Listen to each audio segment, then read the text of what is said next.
Yo, yo, yo, what up, what up, what up? This is the Taking the Risk podcast, episode 5.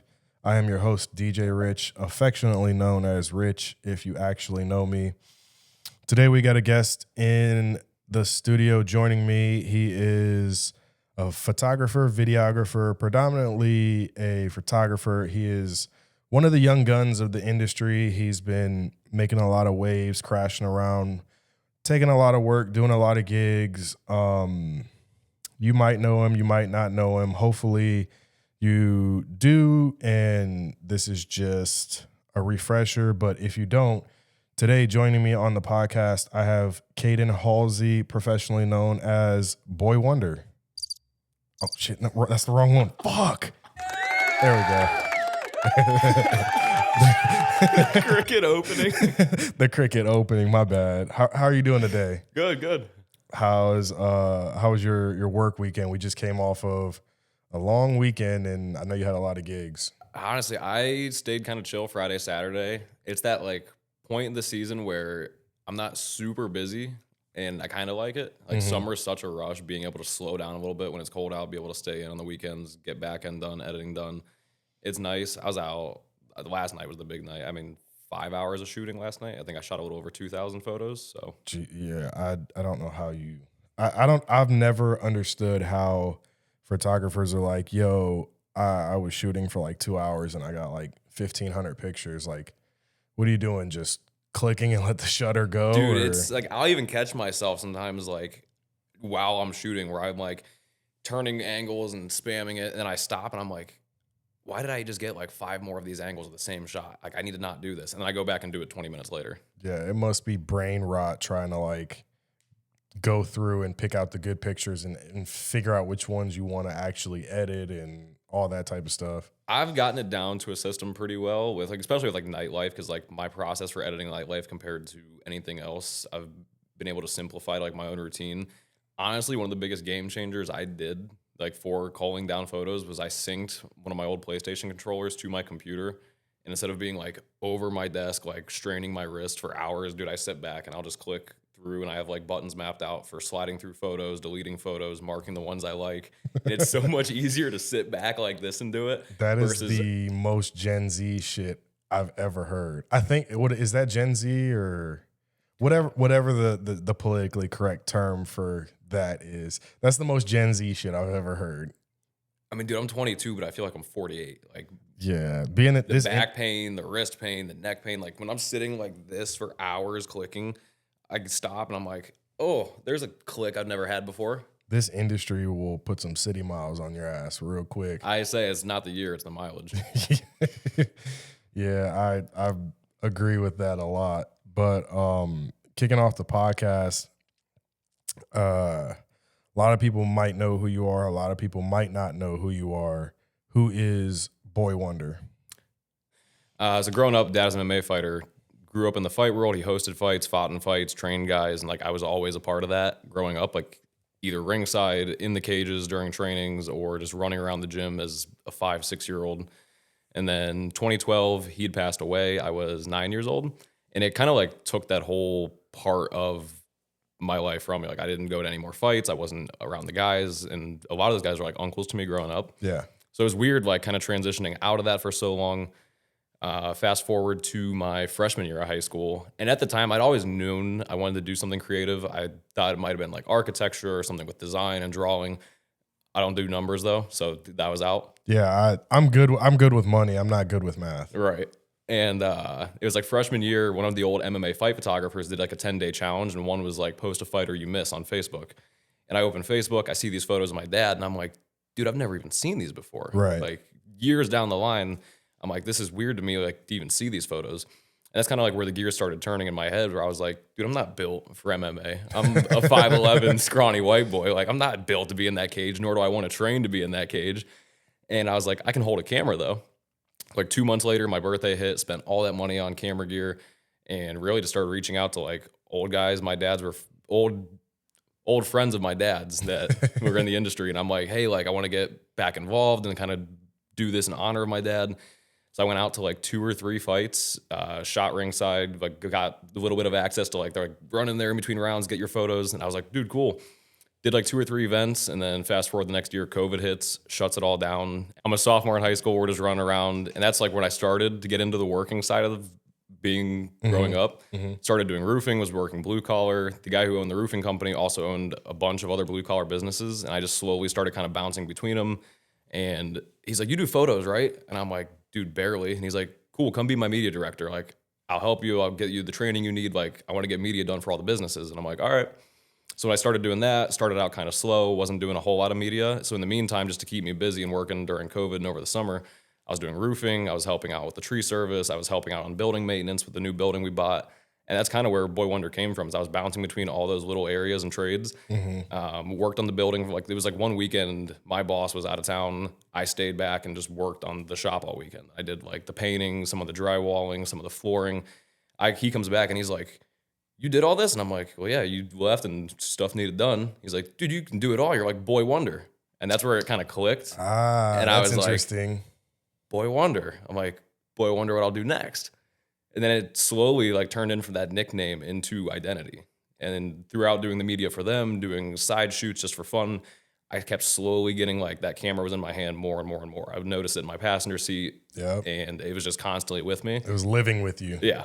And it got to a point where I was like, this is what I want to do. Yeah. And literally just left work one day, said I was done, went home early. My mom's like, "What are you doing home?" And I'm like, "So I quit today." And she's like, "What are you going to do?" And I'm like, "Photo video. I've been like kind of doing it on the side and like playing with it. Like I'm going to do it full time." She's like, "You need clients for that." I'm like, "Yeah, I'll get there." And it was a very slow burn at the beginning, but honestly, just that fire in me to make it work no matter what. Because I didn't go to college. I didn't go to school for any of this. Ironically enough, photography was the only class I ever failed in high school. Really? Yeah. That's crazy how life works. Like it takes turns, and like you'll touch something and it'll bring you back to something when you very least expect it. It's really crazy. Like how many years have you been professional right now? Pretty much. I went full time in 2022, so 4 years. What's the, I don't want to say singular favorite, but give me like 2 to 3 of the most favorite events that you've ever shot. Definitely getting into weddings with Ohio DJ Pros is a big one. Just weddings in general. Like growing up as a kid, a wedding's a wedding. You're stuck in dress clothes, getting dragged by your parents all day. Facts. Once I kind of hit that point where I understood it was like something cool and special to be a part of, being able to do so many weddings, be a part of so many people's big days, like just weddings in general were honestly really cool to be a part of. But then all the opportunities that came with Ohio DJ Pros, like when Ryan DJs up at the stadium, I'm up there game day, 5 a.m, shooting behind the scenes and getting shots of stuff around the stadium. And I'm like, holy shit, this is this team I grew up watching on TV. And now I'm in the stadium running around at 5 a.m. when there's 50, 100 people here. Like people are just getting in for the day. Still kind of dark out. Yeah, dude. Like we'd roll in. Like our whole thing was kind of like to pump up the staff and like everyone first thing in the morning. So it's like people are walking in 2 coffees in hand and we're just blasting them with a wall of sound. But for me, it's like I'm just running around the stadium 5 a.m. and like seeing the stadium with people there is weird to me. Oh, yeah. Everyone's so used to like, because most people aren't in the stadium unless they're there for a game. Right. They only see it full of people. I've spent multiple mornings sitting in the Brown Stadium, like out in the stadium in the seats, just drinking my coffee and looking around. And I'm like, I'm the only one here right now. Completely silent. Like, everyone's either like setting stuff up or down in the tunnels. And I'm just sitting in the whole stadium myself, drinking coffee. And I'm like, dude, this is surreal. So game days, when there's people there, that's weird to me. Yeah. So weddings, Browns game days. What's another one of your favorite events? Like something that's kind of like on your all-time leaderboard of like, yo, this is crazy that I did this, or this was just such a fun gig to do. Honestly, it kind of comes to like a whole day, and that was MGK Day, this last one. Oh, it was this year, 2025. Yeah. I didn't do the previous MGK Day. 2024? I really wasn't versed in or like in Cleveland much at the time because I grew up in Akron. Oh, yeah. So like I didn't have very many ins to Cleveland at the time, like being underage and not like in the nightlife scene at the time. So this last MGK Day, I worked the night before with my roommate who runs a production company. We did a production for the University of Akron for the football team. Was out filming that till 1, 2 in the morning. Went home, barely slept. woke up, got into editing, went straight up to Cleveland, went to Forward, shot Shaq, got to shoot like booth side with Shaq, which I'm like this the whole time. Oh yeah, he's a giant. He's huge. And then just running from there up to Mall C, being able to shoot MGK Day, being up in the pit, like with everyone. Yeah. And honestly, I didn't tell a lot of people this. I only had the credential for like the 3 songs and like all general media leaves. And I was like, I don't want to push it. Like, I want to be respectful, but I was down next to Sam Cahill and we're down there and like they're kicking out the people with the 3 song wristbands or cards. Yeah. And like I had chopped it up with Sam earlier the day before at SLS. And like I talked to him for a minute. So I was down there shooting next to him while MGK is performing. And they're like, hey, you gotta get out. And Sam's like, no, he's good. He's with me. And I just looked at him. I'm like, I'm with you? And he's like, we're good. Yeah. I'm like, all right. So I got to stay for pretty much the whole show down there at like the very bottom of the stage. So shooting that the whole show was surreal. And then hauling ass from there, jumping on a bird scooter, busting it down to Ivy to shoot the after party with Drewski, MGK, Matt Rife. Like that whole day in general, I was like, dude, I haven't slept. I've barely ate. I've shotgunned 3 Red Bulls, but I did it. Yeah. Bro, those are always the best days. The most chaotic are literally you can't make diamonds without pressure. Yeah. The chaos, like I have a firm belief if you can flourish in chaos, you can flourish anywhere.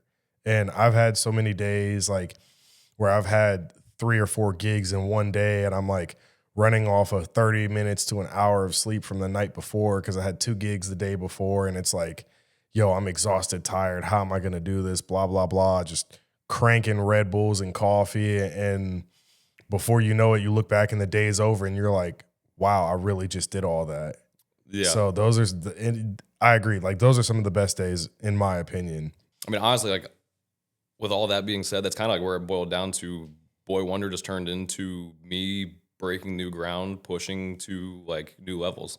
That's why I was kind of like associated with like, not necessarily associated with astronauts in space, but like I have that astronaut piece up here on my arm. Yeah. And it kind of symbolizes it has a little BWP patch on it. Because everything I've done of Boy Wonders has been about getting to that next level, pushing new ground, breaking new limits, like seeing how far I can go with this.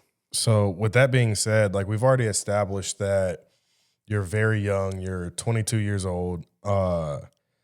Being so young in an industry that is, I would like to say, and you can correct me if I'm wrong, dominated by people with way more years of experience than you. How do you keep your confidence and how do you keep your drive and hunger being faced against these guys that have 10 plus years of experience on you? Truthfully, it's hard. Like it still hits me. Yeah. This was my first, 2025 was my first year in nightlife in downtown, especially. I'd been shooting a little bit around Lakewood like before that, but no one's hiring the underage photographer on West 6th Street. So as soon as I hit 21, it was November, still in that slow season. I didn't really push too hard, but as soon as like February, March hit, and we started kind of gearing into spring is where I was kind of showing up, shooting for the DJs, shooting my albums to managers and GMs like, hey, like I shoot for some of the DJs. This is also what I can do if you guys need someone in-house. And it was really hard to do because like in the back of my head, when I was underage, still looking at like West 6 and downtown like nightlife in the industry, dude, there were iconic staples. You have Kevin, you have Will, like you see those like Kevin dominated Barley House for so long where you see a photo. I can pick a photo out of 100 photos where I'm like, that's Kevin. Oh yeah, he single-handedly shaped, I would like to say at least 5 years of nightlife photography. I'm pretty sure it's more, but yeah, his style single-handedly shaped it, and it was crazy. He was so dominant for so long, and he still is. Like he's just natural order, natural selection. Like you do something for so long, somebody notices, and then you just naturally move up. So Kevin's up to doing the bigger, better things, the big money gigs, and all that. So there was like, it was surreal too to me because I think about this all the time. It was one of the Spin Fests. I want to say 2024, 2023 maybe. It was one of the Spin Fests. I'm sitting in a section next to Jake, DJ Albie, and Church walks in and I'm like, holy shit, dude, that's Church. Like, he's like, the photographer? I'm like, yeah, dude, like, he's like a legend in this industry. Like, he's the face of downtown Cleveland nightlife. And I'm like, I want to get to that point where I walk into a place like Barley or Lost or Ivy and someone goes, oh shit, that's Boy Wonder. yeah. And he's like, we'll get there. And like 2 years later, me and Jake just did like our 2-year like anniversary of working together through downtown. And I kind of like, I was like, do you remember that conversation? And he's like, yeah. I'm like, dude, we're there. I'm like, Yeah. it was surreal this summer, especially because I started shooting nightlife pretty much March, April is when I got into Barley. And then I just kind of getting like tossed around wherever I could get in at.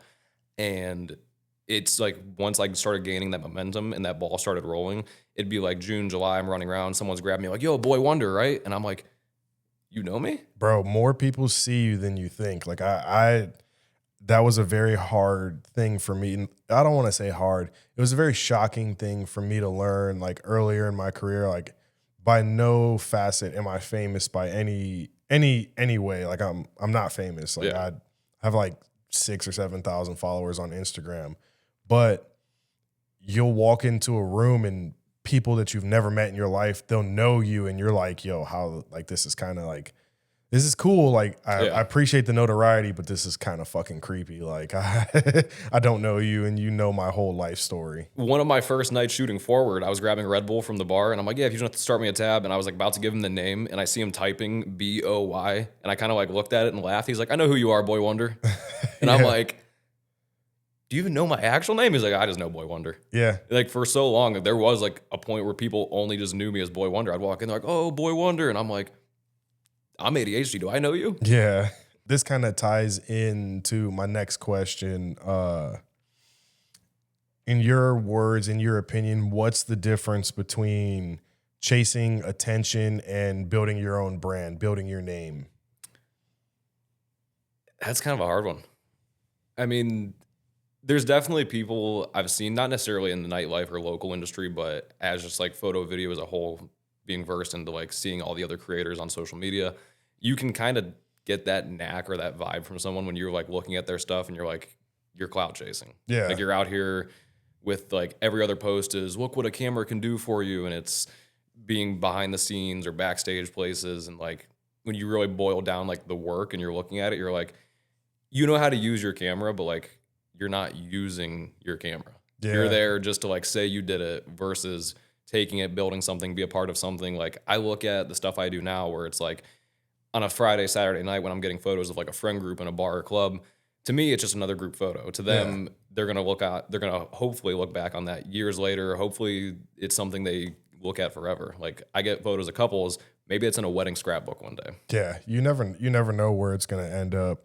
I mean, I think to kind of like, I don't want to answer my own question, but kind of give a little insight of like what I mean by the question. I think, and this is specifically in the DJ world, I think the line between chasing attention and building your name is very firmly drawn by people sacrificing themselves, as in like their morals and their values, stuff that they wouldn't normally do because they see it could be like an opportunity. It could be like a viral moment. Like there's a story going around right now of something that happened. I think it was like Friday night down in Miami where a DJ played, and mind you, I don't really know about this, so I could misspeak, but I think it's a Kanye West song where it's called like Hail Hitler or something.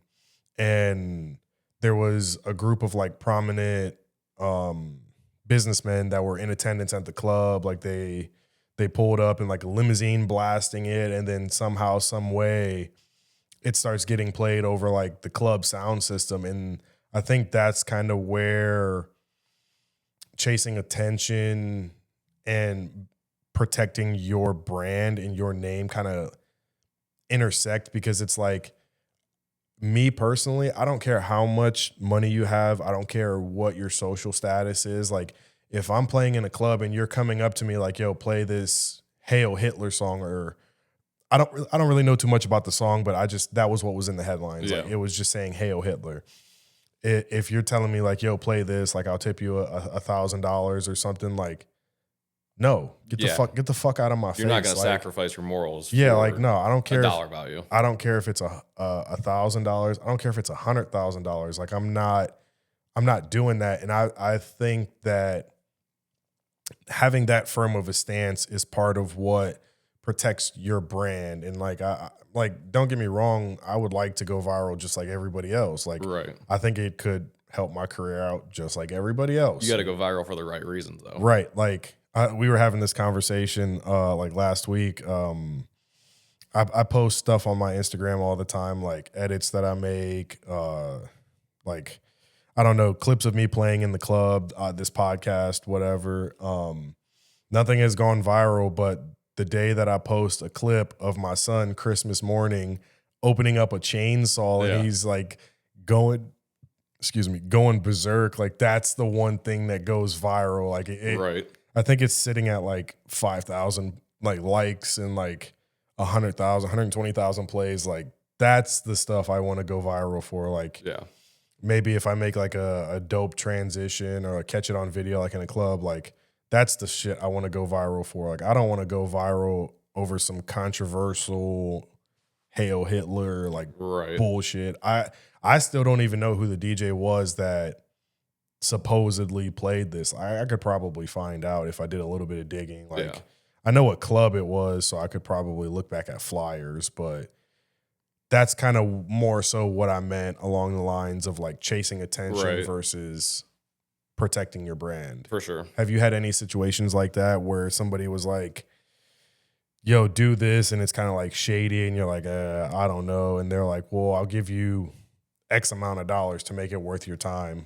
Not really, no. Like, honestly, I've been able to make it pretty far without anything like that really hitting me, but. Weddings or nightclubs? Overall, or? So let me rephrase it.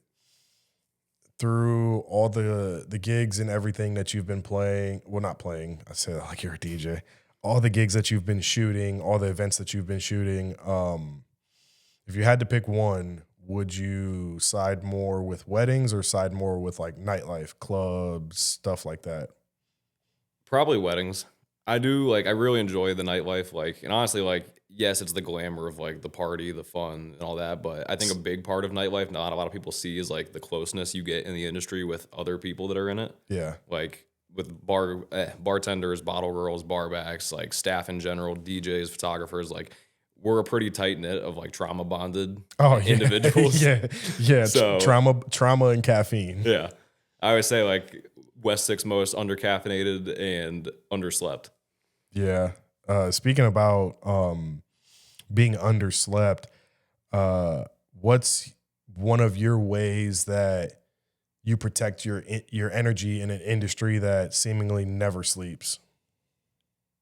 Honestly, it kind of didn't hit me till more recently. Like all summer, I was chasing that adrenaline and that rush of like go, go, go, go, go, especially when there's day party today and this is tomorrow and then we hate Mondays and there's just everything going on and there's so much to do.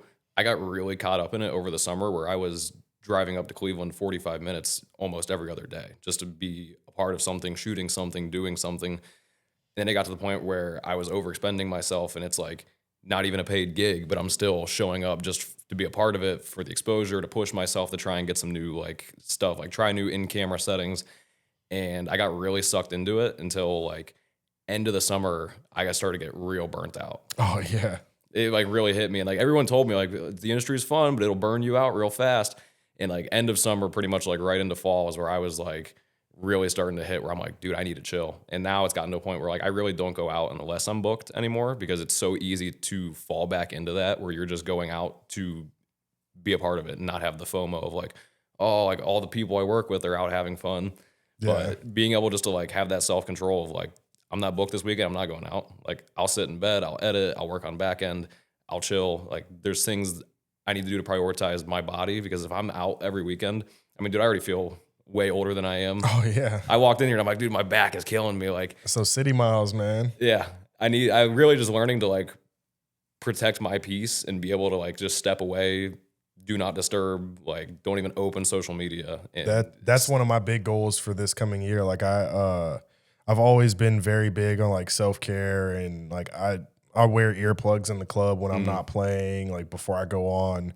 I did a like small recap of my last year, like as I was doing my taxes and whatnot. And I broke down the amount of gigs that I had. I averaged 3.6 gigs per week. Damn. Yeah.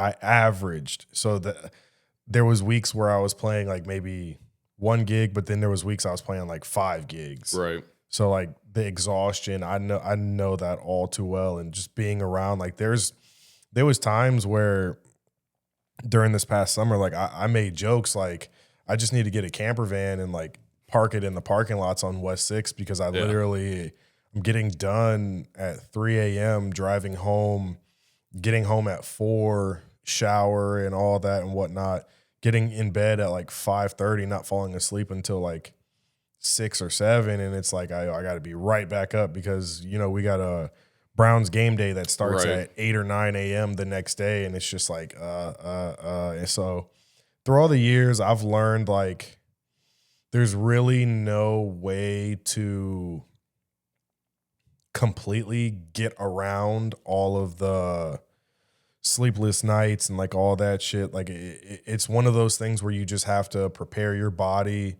take it in stride, and then make sure you recover after. Yeah. Because like in the industry we live in, like you gotta hit it while the iron's hot. You have to take those gigs. You got to make that money while it's there, while everything's like morally correct. Like don't sacrifice that, but like sacrificing sleep and health, like it's just part of our industry. You have to do it. So you can't get around it. Part of it for me too, even like a lot of people think like nightlife's my bread and butter, which I'm prominent in it. Like I've been doing a lot of it. Oh shit, my fault. You're good. But no, a lot of people think like nightlife in downtown's like my bread and butter. But at the end of the day, like shooting nightlife does not pay bills. Oh no, it doesn't. Like the private events, the weddings, like everybody that I have come on this podcast that aren't business owners, like brick and mortar business owners, which I've only had one so far, is Corbin last episode.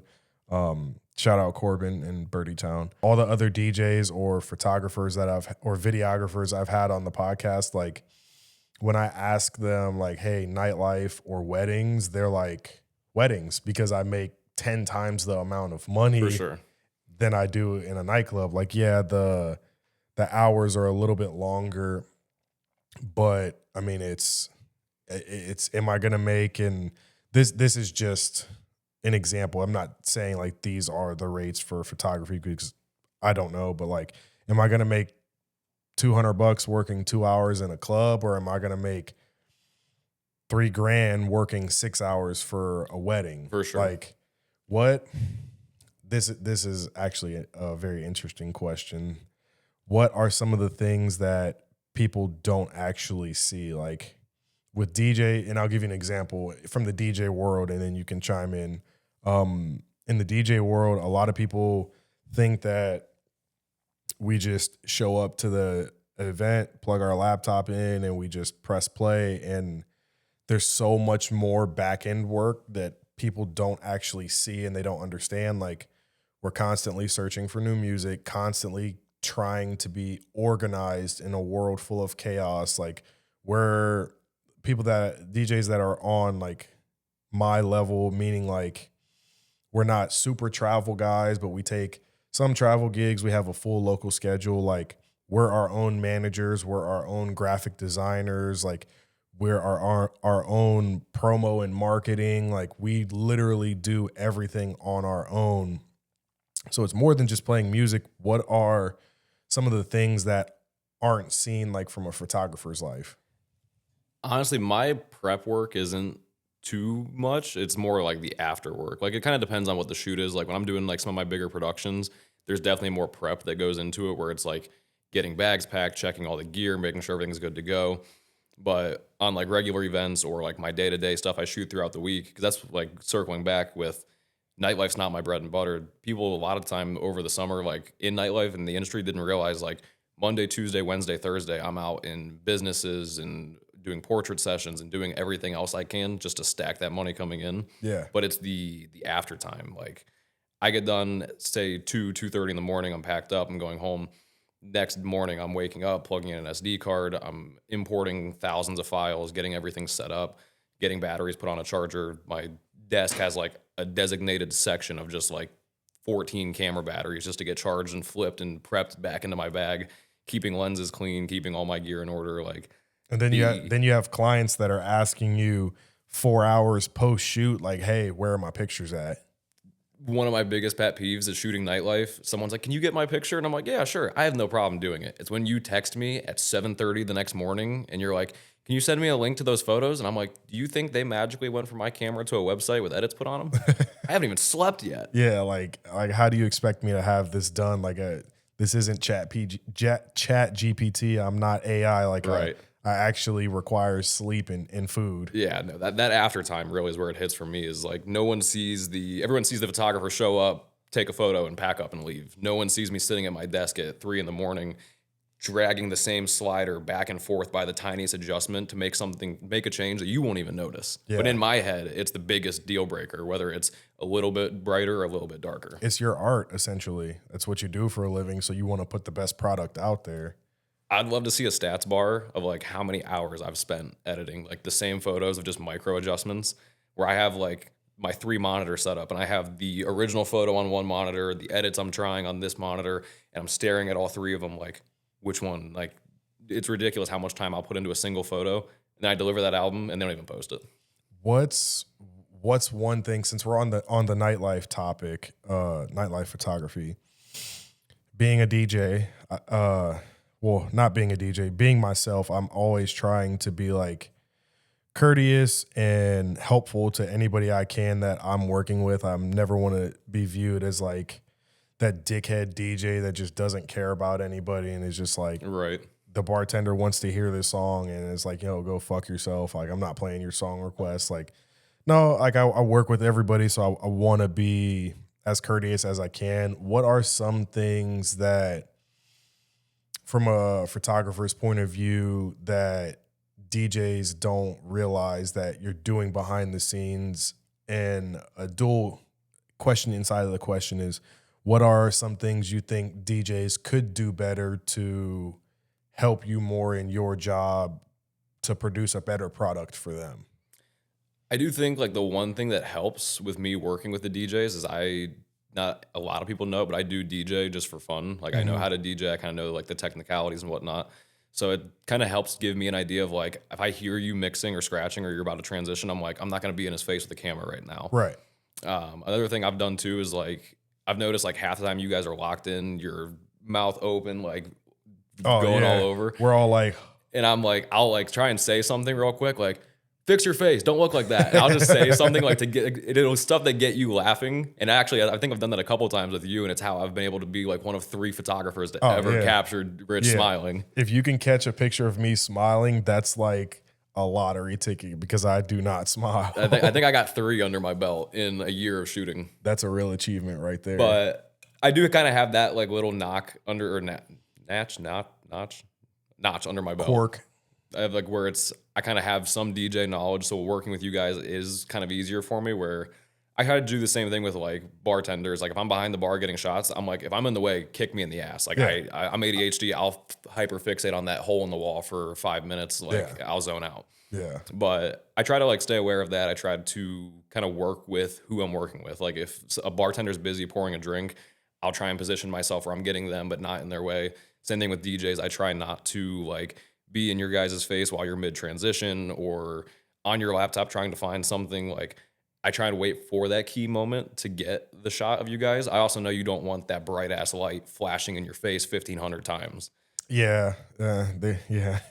I rarely ever get hit with my own flash, but like how annoying is it having that flash? It's not so annoying. Like there are some photographers and some like media people that just have obnoxious lights. Like that shit it's like one of these damn lights that I have set up right now. It's like a fucking 2-foot strip of straight white LEDs, and it's just on full go, and you're just like, like shit. I accidentally looked at it, and you're like, damn, now it's like burned into my eyeballs.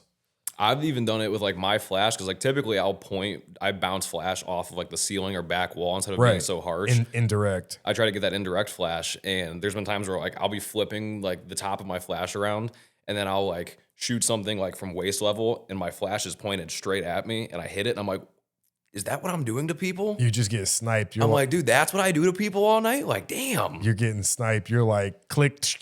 Shit, fuck. Dude, flashbanged. I'm just sitting there like, wow. I'm like, that's what I do to people for 4 hours a night. Yeah, no. To be honest, I've never really experienced that with you. Like, I've never had an issue with your flash. But I'm also one of those people, like you said, how DJs are always like locked in. Yeah. I know I'm very hard to work with on the photo side because it's like I'm never paying attention to anything except for what I'm doing. So like when I'm DJing, I'm looking one of three places: on the equipment, at my laptop, or at the crowd. And it's like I'm a fucking race horse with those damn tunnel. Right. Like I have tunnel vision. Like I literally don't see anything.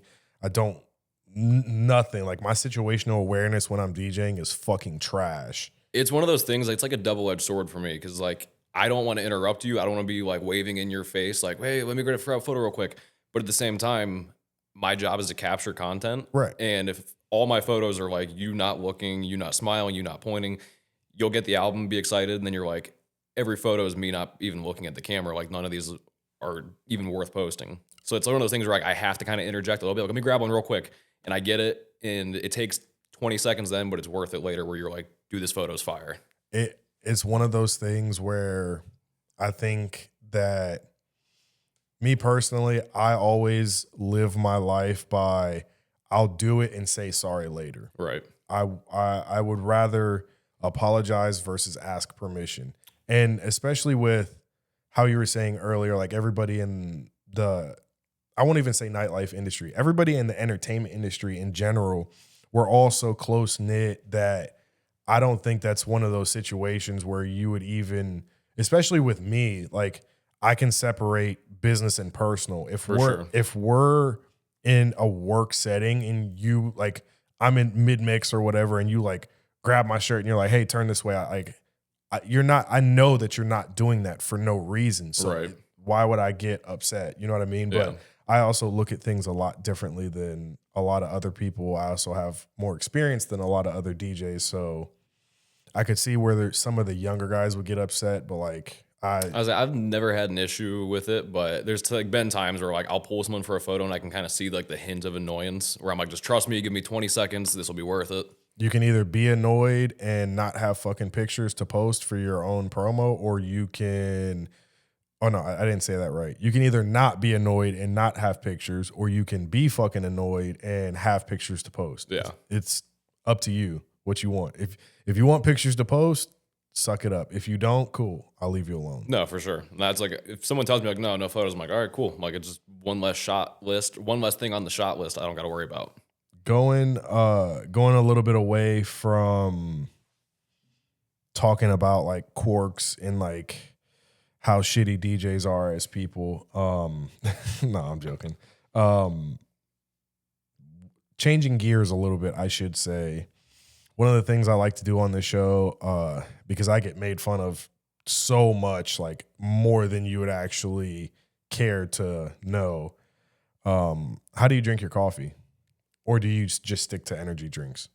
Mainly energy drinks. Like Red Bull is usually my go-to. If it is coffee, I'm like a white girl. Like what flavored, like caramel, mocha. Like it's got to not that I don't like the taste of coffee, but I got to have like some type of flavoring or syrup or something in it. Oh, so you're one of those people. You like to add a dash of coffee to your creamer. I mean, if I can get as much espresso shots in it, but it still tastes like a vanilla milkshake, I'm all about it. See, yeah, I always get called unhinged and crazy and archaic because I drink my coffee black. Black. Yeah, I can't do it. If it's a regular morning, 1 scoop of cane sugar. If it's a rough morning, 2 scoops. Other than that, like I just raw dog it. Yeah, dude, that's like the coffee my grandpa drinks. Yeah, I mean it's a real cup of Joe, as they say. Yeah, I mean honestly, Red Bull's got me through like running a business. Yeah, I've had a lot of days where I just don't have time to like brew a cup of coffee in the morning, and I'm just like, when I go get gas, I'm just gonna grab a can because I'm already late. Like I'm gonna grab a Red Bull. Is the yellow Red Bull like your go-to? It's been my go-to for like 3 years now. Like I will literally joke to people that my business is built on yellow Red Bull.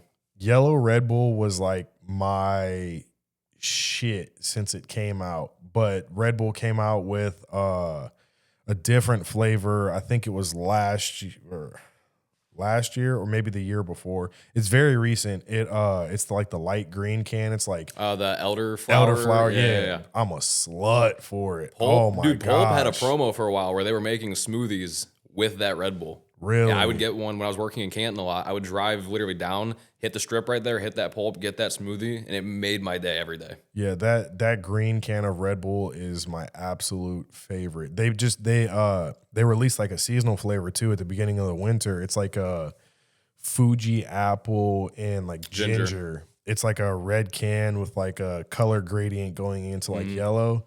That shit I rock with that one. That shit is good too. It's just very hard to find in the regular.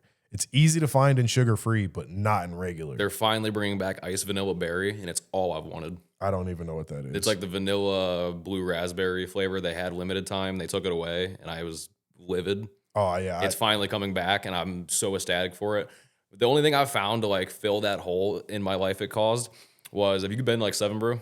Yeah. So I'll do the 7 Brew. I get their iced energy because it's basically just their version of a Red Bull. But I add the blue raspberry and vanilla, and I'm like, this is as close as I'm getting to it. See, I'm not a vanilla person. Like, I don't have anything against it, but just like vanilla to me is like one of those flavors where it's like, and these are polar opposites, but it's just like black licorice.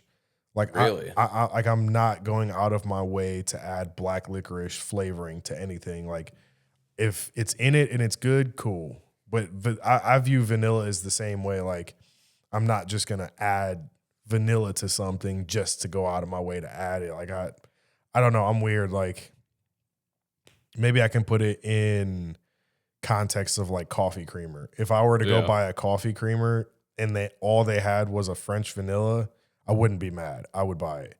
But if all they had was an original with no like flavoring, no French vanilla, I wouldn't be mad. I would just buy it. Like, that's one of those things where it's like, I don't know. I'm not really indifferent about it. Like, I just don't really care that much.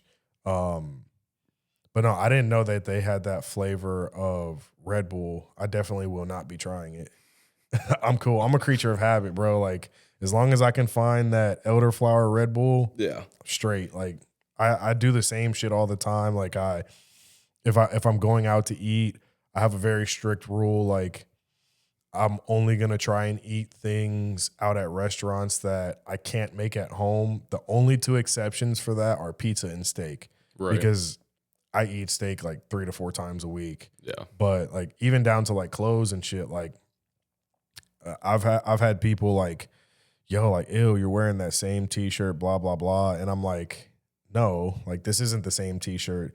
Is it the same brand? Yes. Is it the same cut? Yes, but it's not the same one. I literally have 30 of this same t-shirt. I buy them in bulk and I just wear the same shirt all the time. Like, I just wear one day, throw it into the wash, and then boom, pop the next one on. So they're fresh t-shirts, but I'm just such a creature of habit. Like, when I find something I like, I rock with it, and I just stay with it. That's how my Red Bull is, dude. Like, my accountant can look at my statements and see like the $3.96. He's like, there's his Red Bull. Yeah. Like, one of my last times, like, we had a meeting together. He's like, how much money do you think you spend on caffeine? I'm like, I feel like you did the math on this and I don't want to know. Literally, bro. I had a funny interaction the other day. Walked into a gas station and I put down my Red Bull, and then the dude scanned it, and then I was like, can I get X amount of dollars and cents on this pump? And he was like, that's a really odd number, like, just to like randomly put on a pump. And just to give you context, the size of Red Bull I buy is $4.26. So I told him, I was like, hey, let me get $15.74 on pump this. And he just was like, yo, that's like really random. Like, why? It was weird. Like, I've never had anybody else ask, like, why are you putting, but he was just like a really talkative guy. He just was curious. And I'm like, look at the total. And he was like, oh, it's $20. And I had a 20 in my hand Right. out. And he was like, oh, you must buy this every single day. And I'm like, yeah, yeah, pretty fucking frequently. That's like, I think it was the MGK day. I was in Ivy's back room getting set up, exhausted. Like I had just basically sprinted from Mall C, got on my bird scooter, hauled ass back to Ivy. Was getting set up. Kylie came in to check on me, and I'm like mid crack of a Red Bull, shotgunning it, and she's just looking at me. I'm like, no, we're good. Like this will jumpstart me. This is what I needed. She's like, whatever gets the job done. I can't shotgun shit. Don't ever ask me to shotgun a Red Bull or a beer. Nothing like. Red Bull is like the only thing I will shotgun it, honestly. I don't prefer to do it, but when it's stuff like that where I'm on the go and I don't have time to like walk around and sip a Red Bull, like I just need to down it and be done with it and get to work. It was like just crack it and go. Like 2 years ago, one of my friends, he's a really, really, really good chef. His name is Tom. He's from Cleveland, but he like migrated partially down to Columbus to help with the opening of a couple different restaurants, and like it was his every night trend, like pre-shift trend, to set his phone up and crack a Red Bull and shotgun it. And like he did it for like, I think like a year straight. And it got to a point where like he was filming it with the whole crew. It was like a pre-shift ritual where he would set his phone down and like 10 people would just all of a sudden get in frame and they're all like, cheers. Just shotgunning Red Bulls. Yeah, dude, we're the generation of like caffeine-induced heart problems. Oh yeah, we're gonna be so fucked when we get older. Like I mean, with the like sleepless nights, like, and just always being caffeinated, like I always come to you honestly for advice in the industry because obviously you've been in it a lot longer than me, and you always keep it straight to me. Like I ask for something and you're straight. Like I'm not gonna sugarcoat it. Don't make me sound like I'm decrepit and ancient. I'm not that much older than you. Well, no, just like in terms of like the industry, I have minimal knowledge since I'm fresh into it. I always go to you for stuff. In the last like couple years of nightlife, as you've gotten like more into it, what stops like the burnout? Like, I mean, has it gotten to a point where like, well, this is crazy because you're like flipping the tables on me. Hey, this is my podcast, you fucker. No, I'm playing. To be honest with you, like I said earlier, there's really no stopping it. Like you can mitigate it as much as you possibly can. Like you can do certain things. Like for me, one of the things that really, really messes with me is, and this is going to sound so weird because I'm a DJ, but listening to loud noises for prolonged amounts of time. Like I'm very scared I'm going to have like tinnitus or something when I get older. So like one of the things that helps me is I wear earplugs when I'm not playing. Like if for some reason I'm out and I'm not playing, mind you, I never go out if I'm not working. But for some reason, if I am, like I'm always wearing earplugs. Like I've learned that cuts down on the headaches the next morning. Like you don't, like, even if, and a lot of people, a lot of party goers can probably attest to this. Like even if you don't drink, which I'm not a heavy drinker, like I used to say that I don't drink, but I've learned to adapt and say that there's a difference between having a drink and drinking. I'm not a drinker. I'll have a drink. Even if you're not drunk and you're just out, like the next morning, you're going to wake up, you're going to have a headache because you were around that loud music for so long. It dulls your senses. So you're going to wake up with a headache. So that's one thing I do. I cut down on like as much loud noise as I possibly can. Another thing that it does help a lot, and you're going to be like, well, duh, like that's pretty fucking like QED, you idiot. Keeping a good sleep schedule. And I know everybody that's listening, they're like, well, duh, that's going to help you. Well, you try and keep a good sleep schedule when you're an independent business owner that predominantly works at night, and you have a schedule where you're always on go 24/7 to the point where you feel like you do not have enough hours in the day to get shit done. The hardest thing for me was being able to stop myself during work and be like, hey, like, okay, that's enough for a day. Like, yeah, like I'm right here. I can get one extra thing done, but save that for tomorrow, go home, get in bed and go to sleep. That was like the hardest thing for me to do because I I'm one of those people that's like, why push off to tomorrow what I can get done today?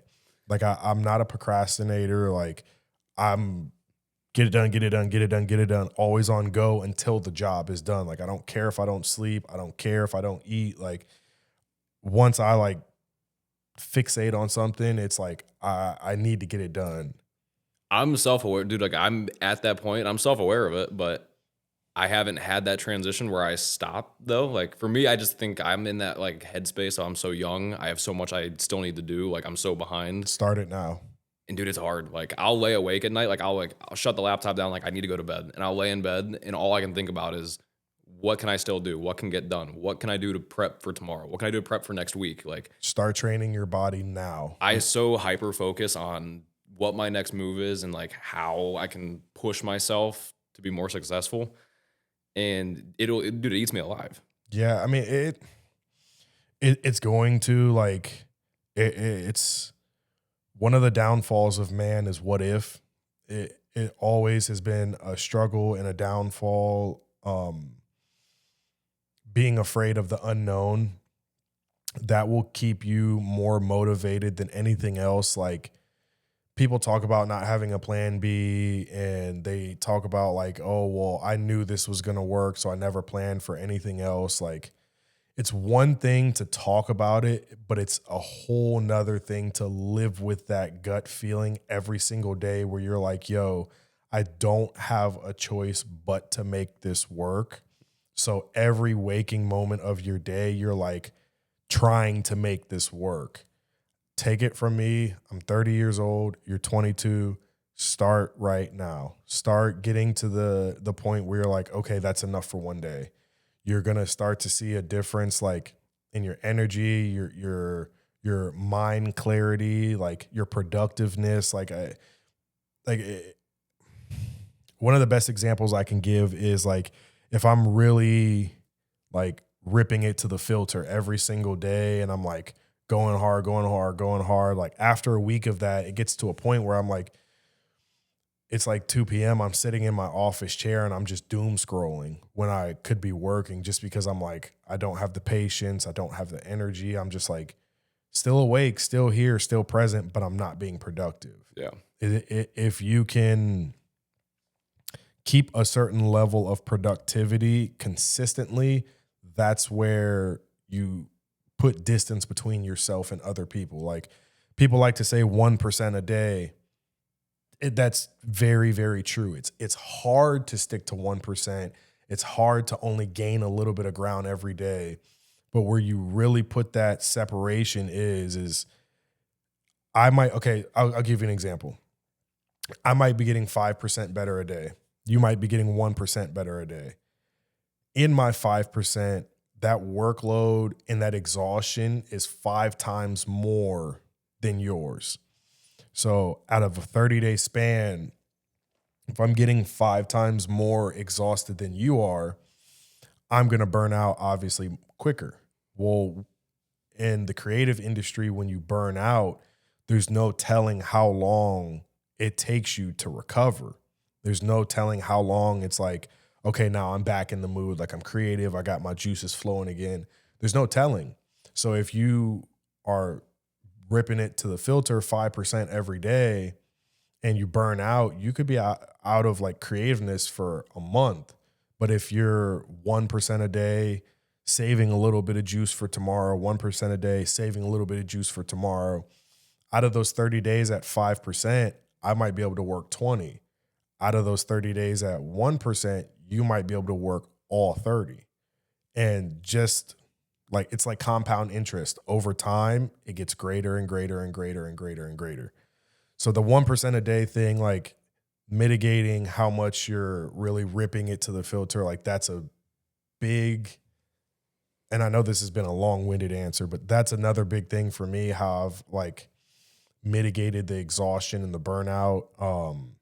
But also too, just realizing when you actually are burnt out, that's another big factor too. Like you have to be honest with yourself. Yeah. You have to be able to sit there and be like, yo, okay, like I'm not functioning at peak optimization or like peak like efficiency. Like I'm not as sharp. Like I'm not exactly where I normally am. So like, let me just take a step back. Let me actually embrace it and just start my recovery process now. Like that's a big thing too. Like it's, I've gone through patches where I've played 6 months every single weekend, like three to 6 gigs a weekend, just ripping it, just going crazy, just work. And then I'll run into a patch where it could be a month, it could be 2 months, it could be 6 months where I'm like, yo, fuck this. Like all of my sets are terrible. I can't get into it. My mental is not there. Like, what is it? And that was one of the things that helped me realize, like, yo, it's exhaustion. It's burnt. I'm mentally burnt out from doing this. I can't create anything new. I can't create anything fresh like that. That's what it was. So Yeah. I mean, for me, when I made that switch from like when I was doing MMA photography in honor of my dad and nothing else, it was Halsey photography. And then Boy Wonder came to fruition. And as I turned Boy Wonder into an identity, it's where it kind of hit me where I'm like, I don't have a backup plan. I don't have a degree. Like, this is it. And as I've progressed with that, and it's become more and more, it resonates where it's like, this is all I got. Like, I don't have anything to fall back on. Like, I'm going to make this happen or work one way or another. And even like back in last March, I was living at home with my parents. Boy Wonder was doing okay, but I got comfortable. And honestly, I think getting comfortable is like one of the most dangerous things for a creative. Oh, 100%. And like I was just sitting there, like, I need something. And that's when my old roommate was like, I have this front room, like it's my office. I don't really use it. You want to move in? I was in nowhere the position to take on the amount of overhead, like in rent and living costs that I should have. But for me, it was like, I'm gonna make it work one way or another. Next month, moved out, moved in, added $2,000 on top of my monthly overhead. No idea how I was gonna make it work, but it's Gotta that start sink or working swim more. where when you run a business and you're a creative, it's sink or swim. You make it happen. Yeah, bro, it's a very scary thing not having a plan B, but also too, I think that it's a very useful tool not having a plan B, because like you said, sink or swim, like your ass is to the grinder. If you don't work, you don't fucking eat. And having that feeling in your gut 24/7 and in your mind is more fuel than anybody needs. Because I mean, anybody can get comfortable working a 9 to 5. And it's no shade to the people that do that. I was just never the type of person that could do that. People will work a 9 to 5 and they have the stability and the comfortability of getting that check every 2 weeks. Like as long as they punch that clock in the morning, that check's coming every 2 weeks. Like with DJs, with any photographers, anybody in the creative industry, like it's not like that. Like you might have to punch the clock once a week. You might have to punch that clock 7 times a week. Like there's no rhyme or reason. Like, and you got to do it. Like if you want to make it, you got to do it. And having that fire and that hunger of realizing like, if I don't work, I don't eat, it definitely will push you. You got to have like that fire under your ass, honestly, like as a creative and a business owner, because I feel like consistency beats talent when talent gets comfortable. 100%. So like going back to earlier when you asked like, how is it working with people that are so much older than me and so much more dominant in the industry that have been around for years? Not that like any of them got comfortable necessarily, but they did the thing. They've done it. They've been a part of it. They did it for years. It's not that fresh, exciting, and new to them, where I'm that young guy in the industry where I have that fire under my ass where I'm jumping at every single opportunity like a rabid dog to get anything I can. Yeah, I definitely like, I can, excuse me. I can speak to this for myself. Like I've gotten in places where I was comfortable in my career and respectively have watched people pass me by and I'm just like, oh yeah, fuck this. Like fire relit. Like, okay, Yeah. we're getting back on it. Like, it's really, I don't want to say a dog eat dog industry, but it more so is. If you don't adapt, you die. And the person that taught me that the best was Smooth. I always used to like bag on him and talk shit like, bro, you're always buying equipment. You're always jumping at everything new that comes out and blah, blah, blah, blah, blah. And he's like, well, yeah, if you don't adapt, you die. And I'm like, well, what do you mean? He was like, there's new technology coming out in an industry that I work in. I want to learn it because I might need that skill. I never know when I'm going to run across it. So if I don't have that skill, I'm fucked. That's one less meal in my kid's mouth. So like that's where I like seriously learned about adapt or die. So I forget the quote exactly, but it goes along the lines of comfortability is like the arch nemesis to growth. For sure. And I fully believe that. No, I've had those moments where I like middle of the summer when I was shooting everywhere, everyone kind of was like, I was the buzz of like, when it came to photographers in downtown, like I was like, I hit a point where I'm like, I got this, like I'm Boy Wonder, like everyone knows me. Yeah. And then after like 2 weeks, I'm like, I ain't shit. Just, yeah. It turned to a point where I had to like, I would say that. Come back down. I would say that a lot to remind it to myself, or someone's like, you're so good. I'm like, I ain't shit for real. People, and I say this in the most humble way possible. People tell me all the time, and you might have heard interactions of me doing this, but people tell me all the time, like, yo, you're such a good DJ, blah, blah, blah. And I'm just like, I'm okay. Like, I'm all right. Like, and they're like, no, you're really, really good, blah, blah, blah. And I'm like, I appreciate that and no disrespect, but no, I'm cool. Like, I don't ever want to get to the point where my head is so big that it's detrimental to me. Like, it hurts me because the moment your head gets big is when you've already lost. Yeah. That ego can balloon you to the outer atmosphere and you'll never come back down. So don't get me wrong, like it is nice like hearing like your photos are so good, your editing looks great. Like it's nice to hear that, but what really stuck with me more as I was more persistent and pushing more in the industry was when people would be like, I see you a lot, like you're out a lot. Like I've been seeing you a lot. I see you like I was talking to Eric. Yeah. And he was like, I saw you a lot this summer. It means we were both busy. Like we both grew a lot. And hearing so many people say like they see me a lot, they see my work, my effort, my consistency, that's kind of where it hits me, where it's like consistency is everything. Like you just have to drive. Yeah, you just got to keep going. Literally, like one of the biggest lessons that was taught to me is like, just keep moving. Just keep moving. It's harder to hit a target when it's moving. So if you keep moving, what is that? What I got the shark for. Oh, yeah. Like that whole cliche, like shark has to keep moving. Yeah, you keep moving, see what sticks, keep moving. But moving into a different segment, getting off of like the Red Bull and duck, dip, duck, and dodge moving. Moving away from all that, we're going to do like a quick rapid fire. Kind of just so people can get a little bit more of a sense of who Boy Wonder is, like a more personable side of you. Morning time or nighttime? Nighttime.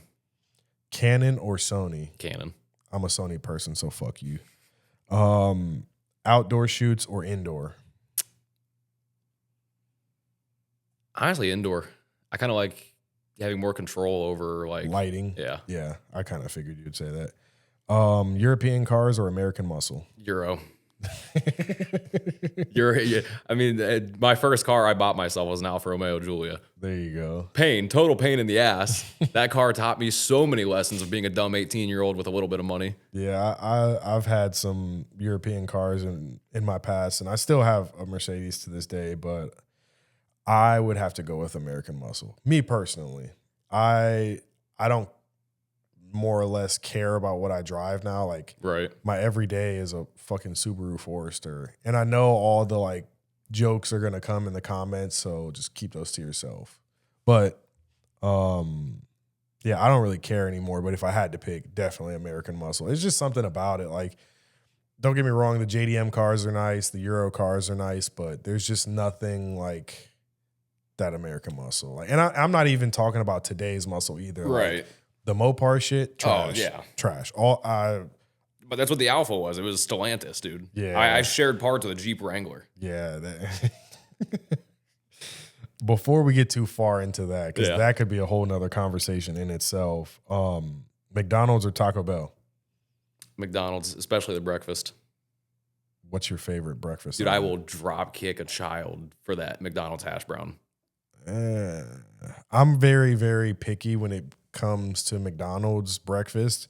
I can't really eat 99% of it because I don't eat pork.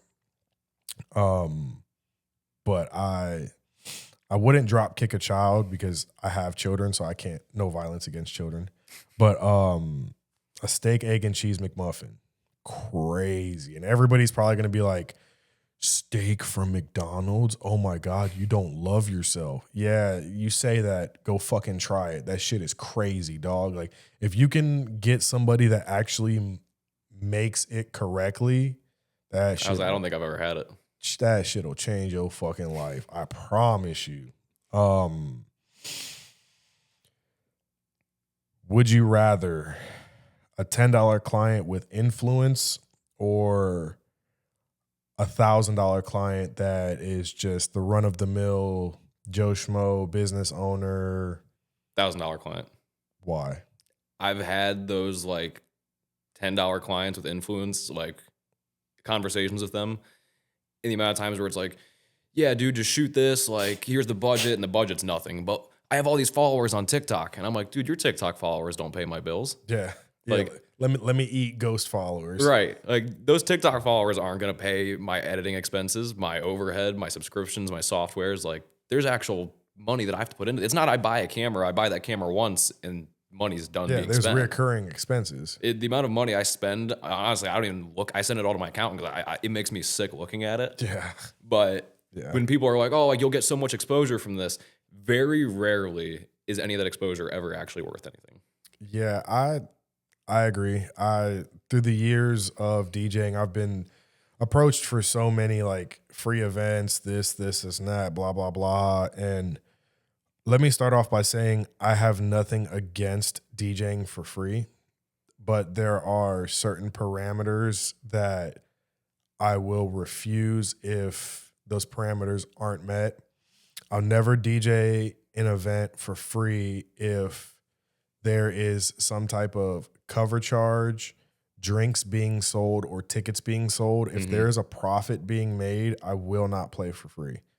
That doesn't make any type of sense. Like how is everybody else making money, but I'm the one that has to be here for free? No, go fuck yourself. Yeah. The only exception to any of that is if it's a charity event. Now, in my younger years, I looked at it as like, oh, it's charity, it's the right thing to do, blah, blah, blah. And I still do look at it like that. But now getting older, being more business oriented, I still take things that are charity and still do want to do things out of like the good of my heart, like raising money, all like that. But there are tax advantages to it as well.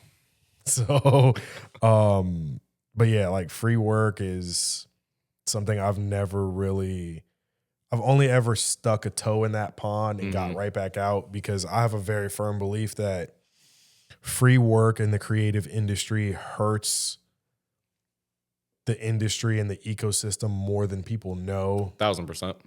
And like I've said this off camera to a couple other people, so I'll actually say it on camera this time. You get those guys that are like the 21-year-old DJs that are like very hungry, like just as hungry as you are in the photography realm. And I'm not saying you do this, I'm just using you as an example. 21-year-old kids ready to like light the world on fire, play as many gigs. They want a name, they want to be hungry, they want to do this, they want to do that. And they're playing for free and taking all these gigs, doing all this work and not seeing a monetary gain out of it. But their end goal is to be a working DJ and being able to make a living off of it. Well, if you break it down to its simplest core, you're taking a gig that should be paying something, filling a need of whoever the event coordinator is, to play for free for a promise of notoriety. Okay. The notoriety you're getting is that you're playing for free. That person will never want to pay you again. And in turn, that person now is getting their need filled to find somebody to where they don't need to spend money. So that person will never want to spend money on that area again. So now not only have you fucked up your reputation, you have fucked up possible future gigs for other DJs as well. Because that person, if they can get you to do it for free, in their mind, they're going to be like, well, why would I ever pay anybody to do this again if this person is going to do it for free? I definitely tiptoed that line a little bit where in the moment I was chasing the, like, I just need to get my name out there. Like early in the season when I really started coming around and I wasn't as prominent, I started chasing, like, I need people to see my face, need people to see my name. I need to go out, get these shots, post them live on Instagram. People are like, holy shit, you already posted these? Like, the event's happening right now. I definitely got sucked into that a little bit until it kind of clicked and hit me where I'm like, if it's not worth my time or makes sense for me or my business financially, I can't do it. You'll see who really fucks with your work too when you start actually like being very strict on your prices and your rates and whatnot. You'll see who really, really rocks with you. People like they'll play like they're, oh, I love this, I love that, blah, blah, blah. Will love it enough to pay me. And when it comes time to talk about money, which is a hard discussion for a lot of people, which I don't know why. I don't know why payment and rates are like a hard topic for people to talk about. But when it comes time for that, they start to ease up. You're like, oh, okay, you don't really fuck with me. You don't really fuck with my art like you say you do. 95% of the time, I've had clients become friends before a friend becomes a client. That makes sense.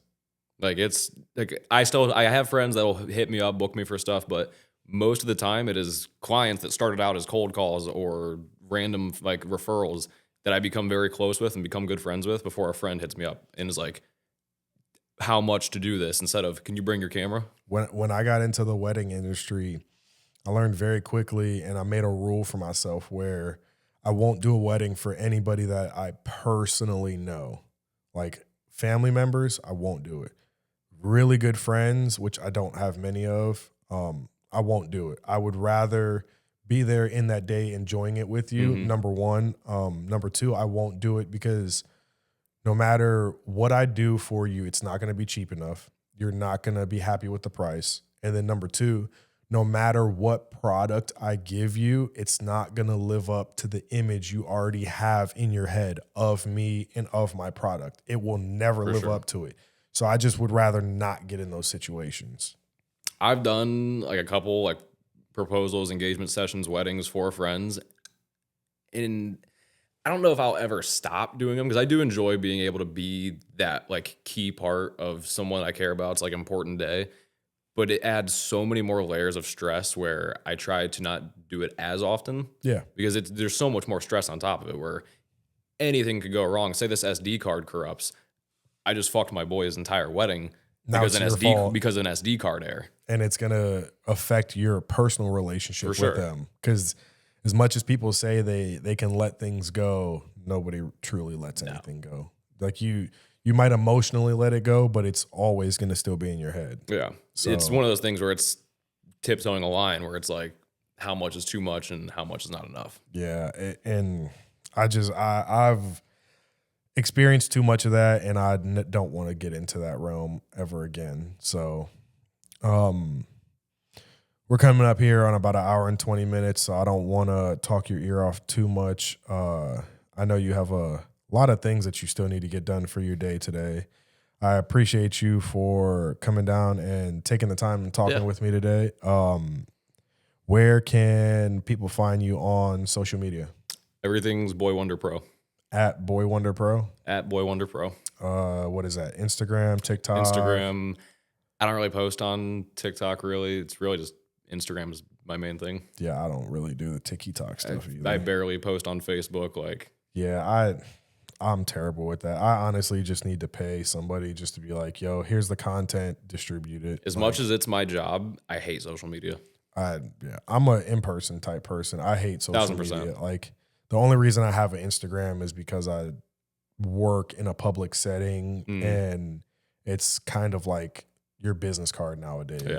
So That's literally it. Like, that and to showcase the 3 photos of you smiling. Facts. I've been able to get. Yeah, facts. I'm gonna have to try and get one soon. There's a lot of like Kanye faced pictures on my Instagram right now. So, before we get out of here, is there anything, any big projects you're working on, or any like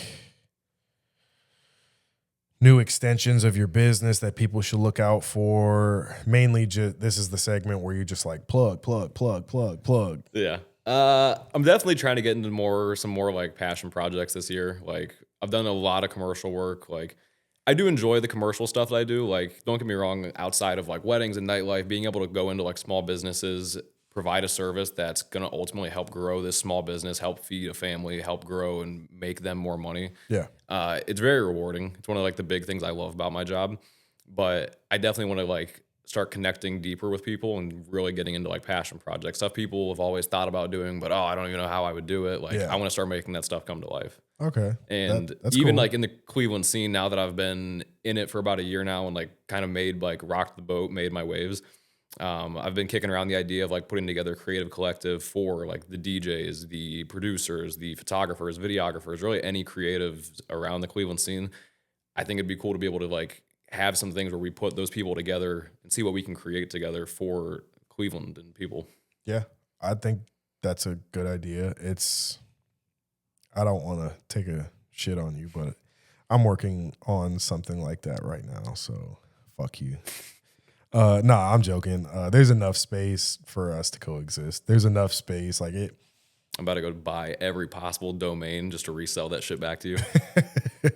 Yeah. Who did that? Tesla. No, it wasn't Tesla. What? I know the girl did that with Sierra Mist. That's why it's starry now. I forget what her gripe was, but some dumbass at Sierra Mist forgot to renew the patent of the name, and she patented it and was like, "Fuck you guys, I'll never sell it to you." So that was a power move. But all right, that wraps up episode 5 of the Taking the Risk podcast. I am your host, Rich, affectionately known as DJ Rich, if you really know me. We've been joined by Cayden Halsey, better known as Boy Wonder. This has been episode 5. Peace. You're supposed to say peace. Oh, peace.